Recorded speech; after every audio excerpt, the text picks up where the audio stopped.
I want a whole movie of just that, of June Squibb running errands in the valley and talking to random people.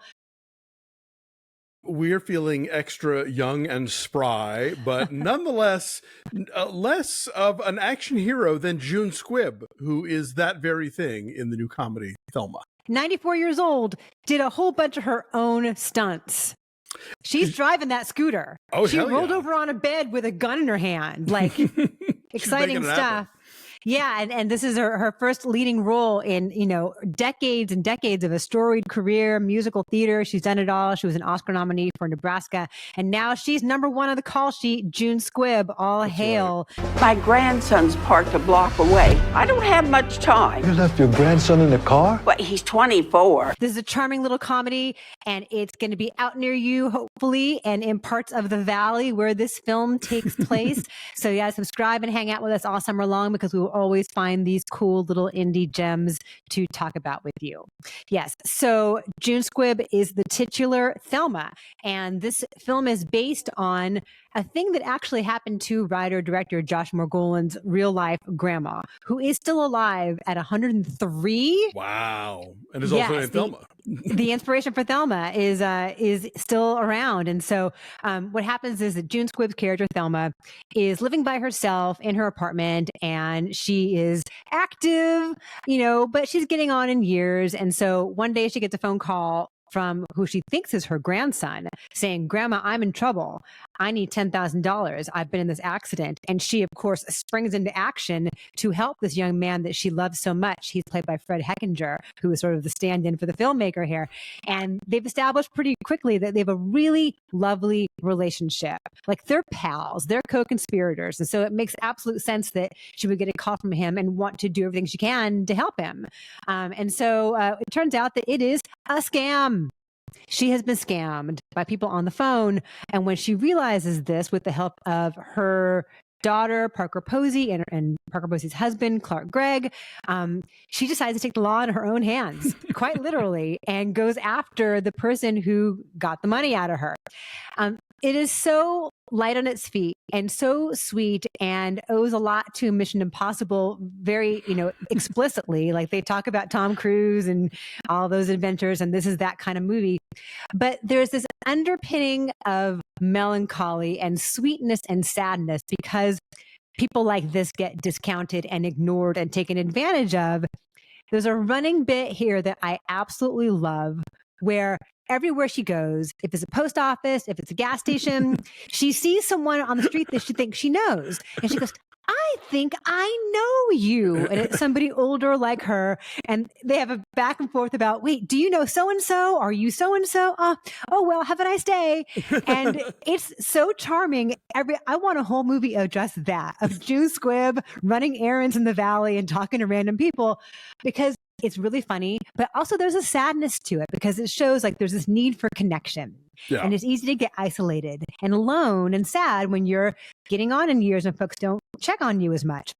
So I thought they accomplished a lot with that one conceit. Anyway, I kind of loved it. What did you think? I was very taken by this movie. There's some big laughs. June Squibb is, it is a cliche to say she's a national treasure, but she is. Mm-hmm. And yeah, this movie, I think, acknowledges what can be shitty about getting old, but it's not condescending, and it's also sort of celebratory of what you can still accomplish even when you are old, and what kind of friendship connections and personal accomplishments you can still have as an older person.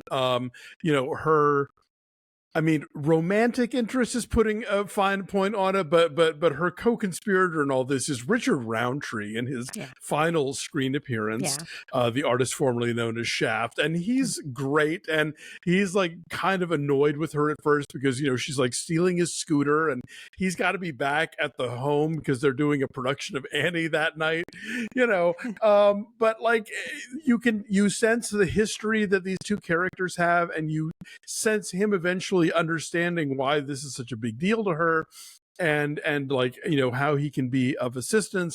It just little surprises around every corner, and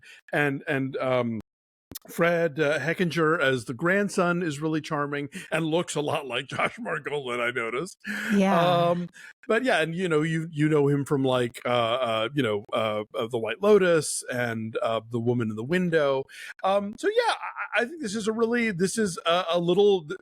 kind of movie we call a sleeper. It kind of comes out of nowhere. Doesn't have a ton of hype. It's not a super high concept movie per se, but it just absolutely scores as a really charming and funny character comedy wrapped up in kind of an adventure. Yeah, and a total crowd pleaser. Yes. And the kind of movie that, like, back in the 80s would have just played in a theater forever. And you could just go check it out, like, eventually months down the road for your $3 matinee or whatever. So I hope this is the kind of movie that folks do seek out, because I can imagine that seeing it with people, it would play even better, to have that kind of energy. Yeah, this is a take your mom and your grandma movie. But you don't have to take your mom or your grandma. You could, and that'd be fun, but you could see it on your own as well. Absolutely. Yeah, she and Mr. Roundtree have really, really great chemistry. And this could have been like, ooh, old people are wacky, like Viagra jokes. And it's so funny when they curse, Yeah, I can't figure out the technology. And that is part of it. The technology is part of it, but in a way that feels really human and real, and not just like, beep, beep, beep. I don't understand the buttons on my phone. No, and they actually understand technology in a really cool way. I won't give it away, but there's a movie where there's a thing in this movie where they turn something that is for old people into like a tool of espionage, which is kind of cool.